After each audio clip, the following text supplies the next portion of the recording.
Parliament నడుస్తుంది. ఈ parliament సెషన్లో హిందువుల పట్ల ఏ విధంగా కొంతమంది కుట్ర చేసి కన్వర్షన్ చేయడానికి లవ్ జిహాద్ గురించి కుట్రలు చేస్తున్నారు. జంగూర్ బాబా అట్లాంటి వ్యక్తులు విదేశాల నుంచి డబ్బులు తెప్పించి మరియు హిందువులని కన్వర్షన్ చేస్తున్నారు.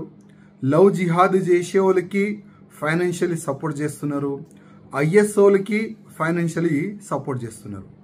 అదేవిధంగా జంగూర్ బాబా కాకుండా గోవాలో కూడా ఒక ఆయిషా ఒక లేడీ కూడా అరెస్ట్ అయినది. ఆ లేడీ కూడా ఇట్లాంటి పనులు చేసే ఆమె అరెస్ట్ అయింది. ఆ లేడీ టార్గెట్ కూడా ఒక టార్గెట్ ఉండే, హిందువులని కన్వర్ట్ చేయాలి. జంగూర్ బాబా ఆయన ఇంట్రకేషన్లో ఆయన ఓపెన్గా యాక్సెప్ట్ చేసిండు, గజ్వాయ్ హింద్ చేయాలి, అదే మా టార్గెట్. భారతదేశాన్ని ఒక ఇస్లామిక్ కంట్రీగా మార్చాలి, అదే మా టార్గెట్. ఒక్క హిందూ కూడా భారతదేశంలో ఉండకూడదు, అన్ని హిందువులు కూడా ముస్లిమ్స్గా మారిపోవాలి, అదే మా టార్గెట్. ఆయన ఇంట్రికేషన్లో యాక్సెప్ట్ చేసిండు. ఇవాళ పార్లమెంట్ నడుస్తుంది.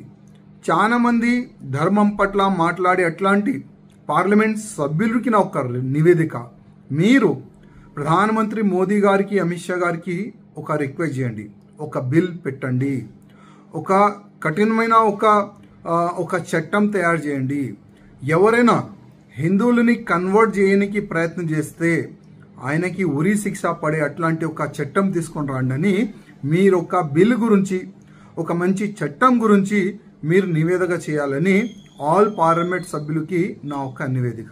ఒకవేళ అట్లాంటి మీకు అవకాశం దొరకకపోతే ఒక ప్రైవేట్ బిల్ కూడా మీరు పెట్టుకోవచ్చు. ఒక ప్రైవేట్ బిల్ పెట్టండి. ఇవాళ ఆల్ పార్లమెంట్ సభ్యులకి ఒక్క నా రిక్వెస్ట్, హిందువులు ఉంటేనే మీరు పార్లమెంట్ సభ్యులు అవుతున్నారు, మీరు ఎంపీగా గెలుస్తున్నారు. హిందువులు లేకపోతే మళ్ళా మీ పరిస్థితి ఏంది ఒక్కసారి ఆలోచన చేయండి. ఇవాళ దేవుడు ఆశీర్వాదం వల్ల, ప్రజల ఆశీర్వాదం వల్ల మీరు పార్లమెంట్ సభ్యుడు అవుతున్నారు.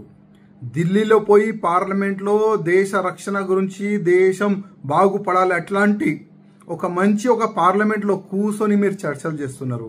అదేవిధంగా మన హిందూ ధర్మం పట్ల కానీ, మన దేశం పట్ల కానీ, లవ్ జిహాద్ కన్వర్షన్ గురించి కూడా మీరు చర్చ చేయాలి పార్లమెంట్లో అని అన్ని పార్లమెంట్ సభ్యులకి నా ఒక నివేదిక.